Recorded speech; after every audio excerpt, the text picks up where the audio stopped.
Let's revisit really where this game was won, and largely it was in that second 12 minutes. After the Pacers missed their first 8 shots to start this game, they found their footing. Yes, they had Halliburton, and they had McConnell minutes. He's impacting the game in every meaningful way. The rip, Halliburton pulls from 3. Give me all 3 of these. Halliburton and the Pacers rolling. Beautiful ball movement. There's a big 3 from Aaron Nesmith, who's been quiet much of this series. 12-point lead. This is an incredible sequence. Halliburton the steal. Turner, Halliburton, Siakam. One more time from 3. Ball never hits the floor. It's like the 3-man weave. And this building was absolutely out of its mind, and they had more to go because so did Halliburton. He hits again from 3. The lead is 17. It's an 18-point lead. Again, it's Halliburton, and this look away to Siakam is nasty. He drops the hammer on Jalen Williams. He turned it over there. Give him credit. He gets back on defense, spins around, and sometimes you get got. And the look away.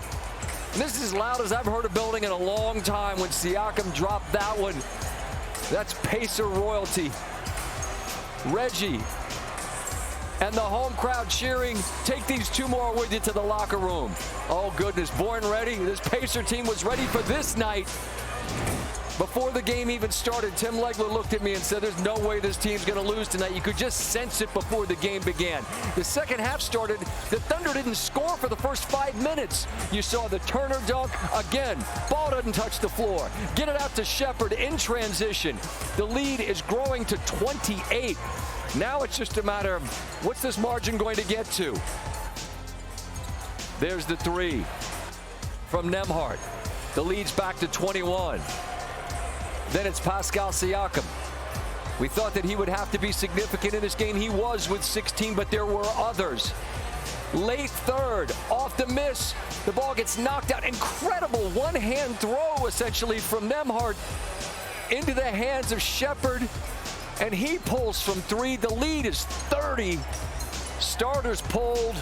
Sit on dry powder. 48 minutes to play to decide who will win the 2024-25 NBA title. And again, worth saying, Gainbridge Fieldhouse, you all did your job. 6th man and then some tonight. I'm joined now by Tim Legler. And Legs, literally, we're sitting up there, and there was an energy to this building, and you looked at me and I said, you beat me to the punch, because you said, they're not losing tonight. What did you sense? Yeah, I sensed it, a seriousness about their team, and I think what it really took was that emotional lift that Tyrese Halliburton gave them.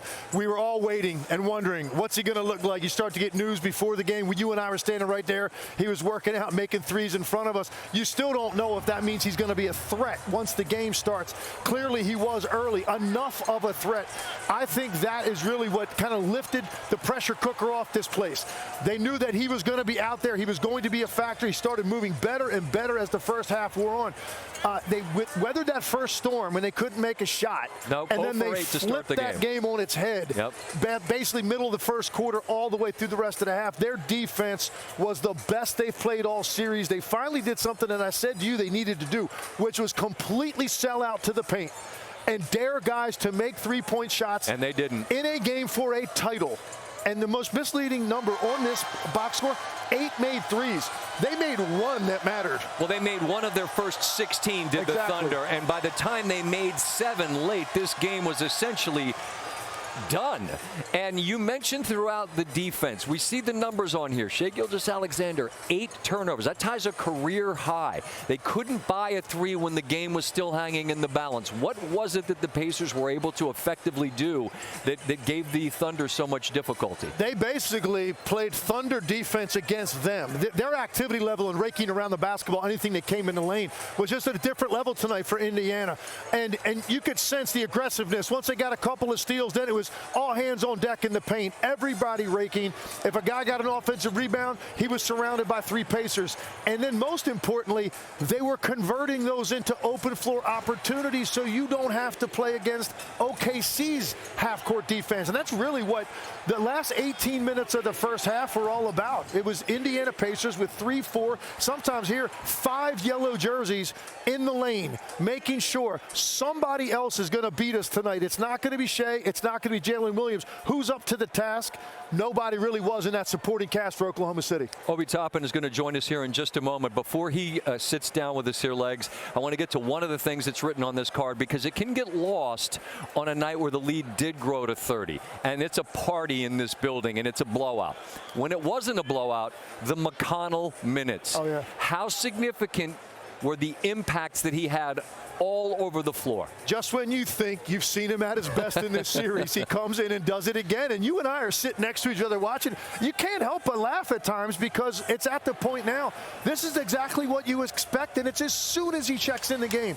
The activity level once again in the backcourt, disrupting outlet passes, creating extra possessions. And I said something to you also, Scott. There are a handful of guys in this league that when they do something tangible on the court, it's actually worth more than that, because of the way the crowd reacts to what they do. T.J. McConnell is on the short list of guys in that category.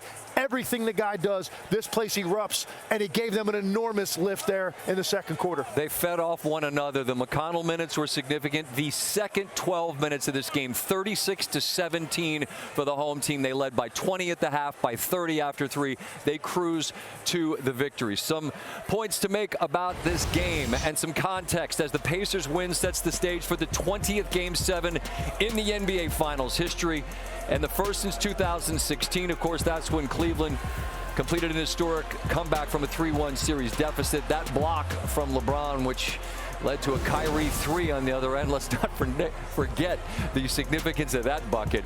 Entering Game 6, Pacers' largest lead of the series was 10. That was late in the third of Game 4. They're up 30, which is the third largest ever. They led by 22 at the half. They won by 17, the fourth largest win to force a Game 7. You look ahead to Sunday, Pacers 4-6 all-time in Game 7s, 2-0 under Rick Carlisle. Let's not forget he does have a chip. As for the Thunder, 3-2 in winner-take-all since they moved to Oklahoma City, including that gigantic Game 7 win over Denver earlier this year in 7. And if you're Indiana, the important thing tonight was figure out how to get it to a Game 7. The 17-point win, the largest by a team to force a Game 7 in NBA Finals history.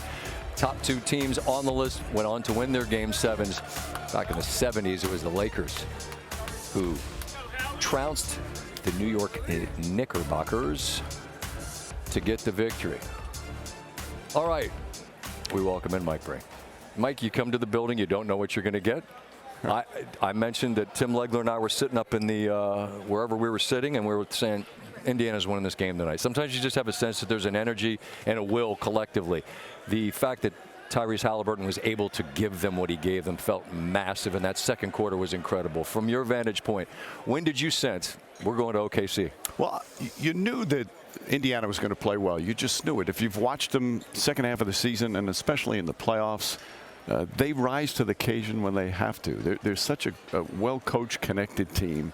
But the shocking thing for me was how poorly Oklahoma City played and how quickly Indiana kind of took their will away early on in the game. And then the one time that you thought maybe the Thunder could come back early in the third quarter, they miss. They don't score for 5 minutes. If just a couple of those go down, it can possibly change the momentum. But all the credit to the Pacers. I mean, we have to stop calling them underdog, and we can't be surprised when they do something like this, because they are a special team. They really are, and now granted, you have your home building that's just not going to let you tap out. But they missed their first 8 shots when this game begins. But then by halftime, Mike, they're up 20 points. Right? After 3 quarters, they're up 30 points. And, I mean, they played, I felt, to their ceiling, particularly in that second quarter. But I think the Thunder played as poorly as they possibly could. And I'm trying to figure out how much of that is what Indiana did well and how much of that was just almost inexplicable from the Thunder. What was your sense of that? I'd give more Indiana. They just played with such force. This is a team that, like last year, too, they had so many big playoff moments last year, including that Celtics. It was probably the closest sweep in NBA history. Right. And they did it without Halliburton for the last 2 games. So they've built up this experience and all the highs and lows of a playoff, emotionally and mentally, which is a big part of dealing with the playoffs. How do you respond to losses? How do you respond after big victories? That's a big part of gaining knowledge. And they've gained all that, and they've done it this year. They're an underdog every series they play in, it seems. And that seems to inspire them. You and I spoke before the finals began. 21 years doing it here, and you've gone back before that with the Knicks back in, what, 94. You've been doing the finals for a long time. You get to call a Game 7 on Sunday. Just the preparation of what goes into that. I've seen the notes. They're elaborate. There's nobody that's better or more prepared. What goes into getting ready for calling these most important 48 minutes of the NBA season? Well, what you try and do is kind of think, all right, what will this mean in terms of the history of the franchise? What does this mean in terms of the growing, although I hate the word legacy, it's too early to talk about anybody's legacy, but I agree. Just their reputation, what it does, how it changes lives. It's those big picture things, I think, what makes this so unbelievable. I mean, the crazy thing, Scott, is the difference between winning and losing is so small. Yeah. And one of these teams who have been magnificent is going to have to walk away a loser. Correct, and that's so well put, because it's fractional, and yet one team is going to walk away with a legacy when their time is done, because they'll be forever champions. We'll find out Sunday in Oklahoma City. Travel well, Mike. A lot to sift through. I want to start with Halliburton. I'm good. I'm here. Okay, cool. I know you were talking with his pop about the superstar thing, Yes. and that's semantics. Yes. You and I were talking off air.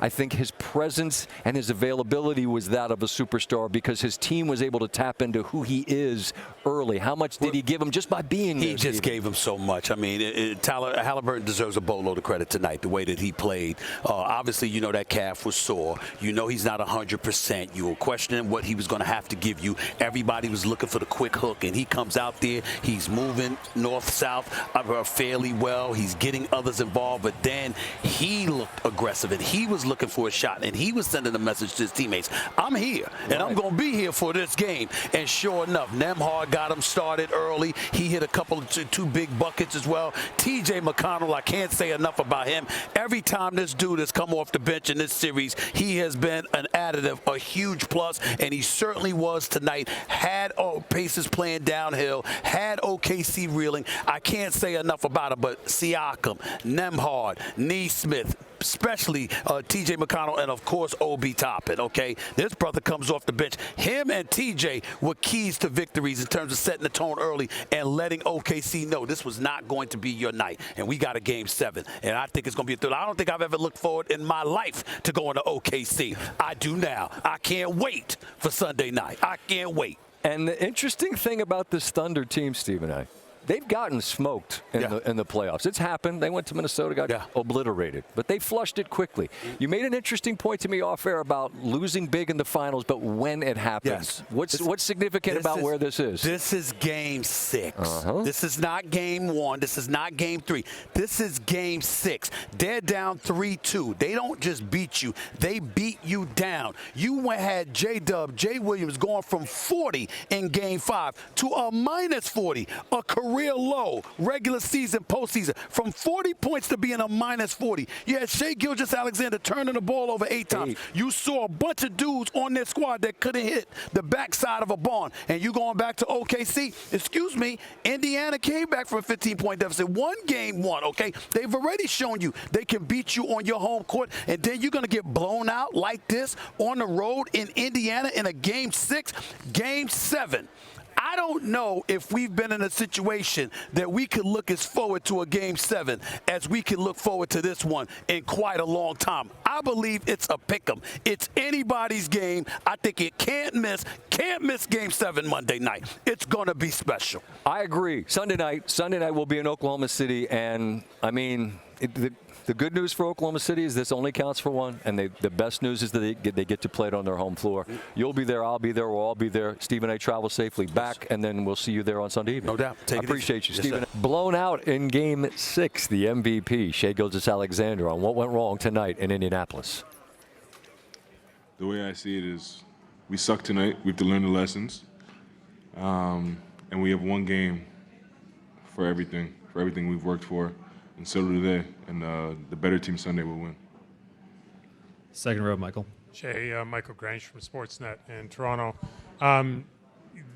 You've been under pressure this whole series from them defensively. Tonight they were able to get into the ball with more success, I guess, than they've had. Did they do anything different? The turnover numbers for you were unusually high. Any explanation? Yeah, I don't even know. They just turned us over a bunch. They didn't pressure full court like they have been, which led to more turnovers. I didn't expect that, but whatever it is, they did it right. And if we want to win on Sunday, we got to take care of the ball. Moral of the story. Brian Windhorst alongside a 36-17 second quarter when this building was absolutely out of its mind, really where this game went from up in the air to this home team's going to win. What struck you tonight about the way the Thunder fought or didn't? Yeah, so I'm not surprised at all by the posture that Shai is taking there, because that is the way he has built this team. He is very, very famously even-keeled no matter what. Mark Daigneault, very famously, it talks about getting back to neutral, getting back to zero. And they kind of played with not the emotion and edge that you think that you'd want to play with on a champion when you're playing for a championship. And that's a strength, and I think it possibly was a weakness tonight, because when they faced the force of a team facing elimination, they didn't match it.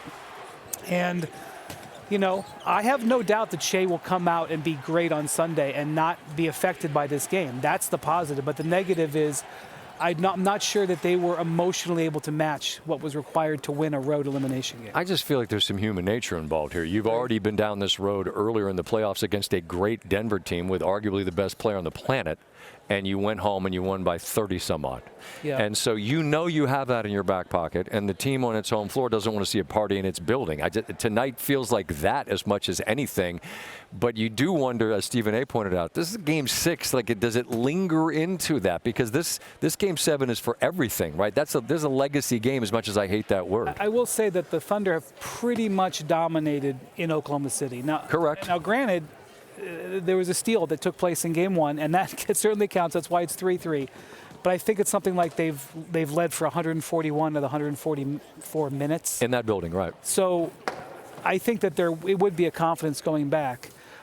There was a strategy that he talked about there. I do think Rick Carlisle should get credit tonight. For sure. Because he did change up their defense. Instead of pressuring full court like they had been, they did focus more on double teams in the half court. But I also just thought that the Thunder were on their heels. I mean, I think it was part of both. They were just letting the ball get taken from them. It's not like Shai hasn't seen a double team in the half court before. No, but 8 turnovers is tied for a career high. Just a final quick thought. If I'm Carlisle and the Pacers, I do the same thing. I clog the paint and say, look, you guys aren't going to drive on us. Somebody's going to have to hit shots. Teams do tend to shoot better in their own building. What's your sense just of Game 7? My sense is that in situations like this, in the history of the NBA, the team with the best player wins. The Thunder have the best player, and he has to play like it on Sunday, especially coming off the absolute dud that he laid tonight.